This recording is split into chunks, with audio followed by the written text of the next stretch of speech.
क्या वजूहात हैं कि मुल्क और मुल्क का हर शहरी गरीब से गरीब तर हो रहा है और सरकारी खरबों रुपया सरकारी खजाने से बाहर कहां जा रहा है? क्या अफसरशाही की कमर्शियल बैंकों से साजबाज है या किकबैक्स और कमीशन लेकर सरकार का और अवामी पैसा कमर्शियल बैंक्स में रखा जा रहा है? जी हाँ, ये तमाम बातें आपको सुनने में सनसनीखेज लगेंगी, तहय्युरखेज लगेंगी, हैरत अंगेज लगेंगी, मगर ये एक हकीकत है।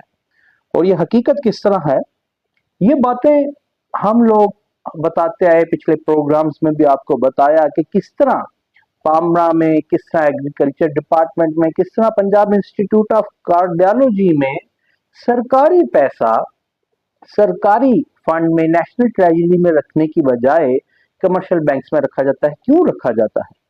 शायद, बल्कि यकीनन मुल्क की मुआशी तनज़ुली की जो ज़बों हाली है, उसकी जो कहानी है, उसका एक बहुत बड़ा शाखसाना ये भी है।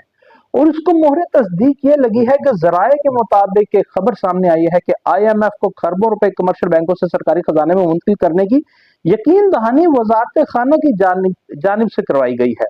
और वजारत खजाना की जानिब से बताया गया है तकरीबन 1 खरब रुपए सरकारी इदारों के जरिए कमर्शियल बैंकों के खातों में रखने के बाद पाकिस्तान ने बैनुल अक़वामी मालियाती फंड्स को यकीन दहानी कराई है कि वो 70 नए सरकारी इदारों के अकाउंट्स, जिनमें औसतन 290 अरब रुपए सरकारी यानी अवामी पैसा मौजूद है, उनको फौरी तौर पर सिंगल अकाउंट यानी TSA के दायरे में ले आएगा।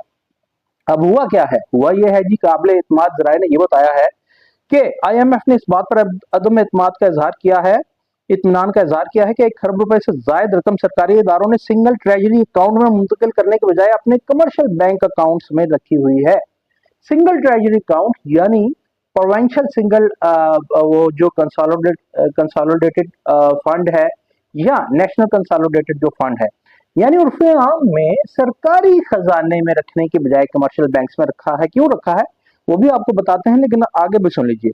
IMF ने पाकिस्तान पर जोर दिया है कि वो कर्जों पर इन्हिसार कम करे और इसके बजाय सरकारी शोबे के फंड्स को ट्रेजरी सिंगल अकाउंट TSA में निजाम में यकजा करे। हुकूमत ने IMF के वो तहरीरी यकीन दहानी कराई कि वो ट्रेजरी सिंगल अकाउंट निजाम को मजबूत बनाएगी ताकि सरकारी फंड्स को रियासत के मौसर कंट्रोल में लाया जा सके। ट्रेजरी सिंगल अकाउंट में यानी हुकूमती अकाउंट में अगर पैसा रहेगा तो उसको मौसर तरीके से हुकूमत इस्तेमाल कर सकेगी। और वजारत खजाना के हुक्काम के मुताबिक तकरीबन 1 खरब रुपए मुख्तलिफ सरकारी इदारों ने कमर्शियल बैंकों में रखे हुए थे। ये रकम हुकूमत के मरकजी मालियाती निजाम से बाहर थी और इदारे इन पर बैंकों से मुनाफा भी हासिल कर रहे